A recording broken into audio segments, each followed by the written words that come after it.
Good evening, everyone. I'm Akush Lapinda. The Prime Minister making it clear in the House of Assembly this afternoon that he plans to ask the Attorney General to head to court to have the injunction blocking the evictions of shanty towns lifted. The move comes as the government ups its efforts to rid the country of illegals post-Hurricane Dorian. Dr. Minnis has minced no words with how he feels about shanty towns, reiterating those sentiments. Today, he stressed the fact that they break the law, are unsafe, and unhealthy. The Prime Minister was at the time wrapping up debate on the Disaster Preparedness and Response Amendment Bill, during which he announced plans to extend the exigency order post-Dorian to the end of December. Now, that exigency order was originally slated to end the beginning of December. The order issued October 3rd allows relief supplies to be imported duty-free and VAT-free based on conditions outlined in that order. Now, as for money coming in, so far the government has received $7.4 million in donations. Well, no doubt it's a vexing yet sensitive issue, one that's reached a fever pitch post-Dorian. The whole question of illegals that has found Anglican Archbishop Laish Boyd reiterating the call for a board or authority to monitor the handling of migration. This, of course, in the face of the hardline approach the government has adopted. Illegals have been told to head back home or they will be apprehended and repatriated. Our country could easily get a black eye from the international community if we do not make the most valiant efforts as government and as citizens to do the right thing. We are a sovereign nation. We expect the world to appreciate this fact. However, the world will mark the manner of our bearing in immigration matters in particular. Bishop Boyd says the body could handle issues like those that occurred post-Hurricane Dorian, as well as on a regular basis. It will be tasked with visiting detention centers, investigating reports of mistreatment and discrimination against migrants, and reports of misbehavior by those at the center. Such a body could also advise the government proactively on areas of potential concern.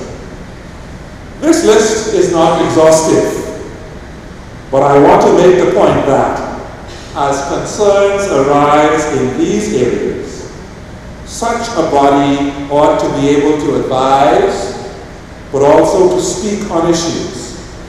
And I am convinced that a report produced by a body like this would be considered more credible in the international community than that which might be given by a government official.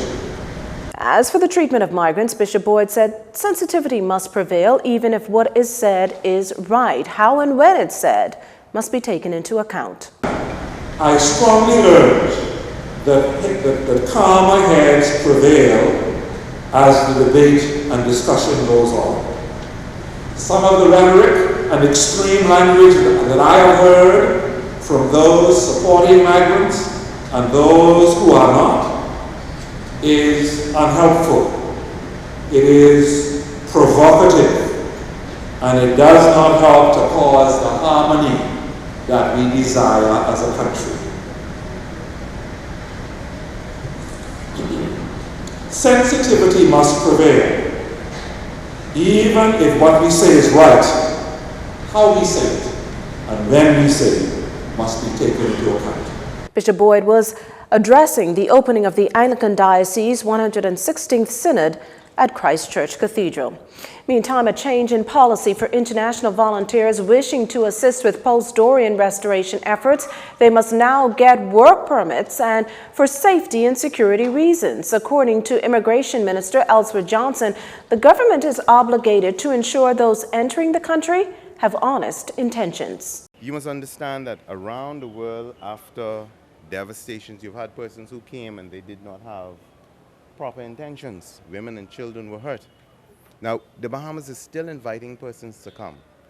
We are asking you to go through NEMA, as all of the international organizations, they presented their credentials to NEMA. But persons are now coming and going directly to the Immigration Department. The policy is if you put a cogent, fit and proper explanation to the Immigration Department that you're not here to displace Bahamians from working, you're here genuinely to provide a service to assist. In those circumstances, we have the authority to exercise our discretion, and we have been doing that. Again, anyone looking to assist, he said, should go through the National Emergency Management Agency, where a proper assessment will be done. When you consider the number of people out of a job post-Dorian, coupled with the 9.5% who were already standing on the jobless line, there's the expectation that the unemployment rate will increase by 2% to the low double digits, albeit for a short period of time. That's the word from Labor Director John Pinder. So a number of persons will now be re-engaged in maybe a different capacity to help with the rebuilding, because there's no treasure get off it. Some of their employees, some employment to help with the cleanup efforts, and so I expect that to duplicate itself in other businesses where they will probably ask their members, staff members, to assist them with cleanup and rebuilding, those who have the necessary skill sets. And so it looks bad right now because those economies are really the second and third pillars of the country, and a number of businesses were affected, especially Abaco. Now added to the jobless, those laid off from the Baker's Bay, Mr. Pinder is hoping insurances will pay quickly so these people can rebuild as soon as possible. I believe they say Grandmama should be up and running in about 6 months. Grandmama isn't that bad from the economics side of it, because most of the businesses in Freeport were not really major, didn't have any major impact. Flooding was for the most part. But for Abaco, most of those buildings were destroyed. And so now you're talking about having to rebuild in addition to having to restock. So they lost all their stocks. There were several containers there with supplies in it that were destroyed. And so I believe it may take them another at least 12 to 18 months.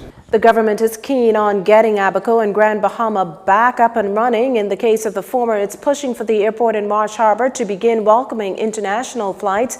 Meantime, a heads of agreement was signed last month with Carnival Corporation for a cruise port in Freeport and the development of Half Moon Key. You're watching JCN News. Stay with us. This segment of the news was brought to you by Alive.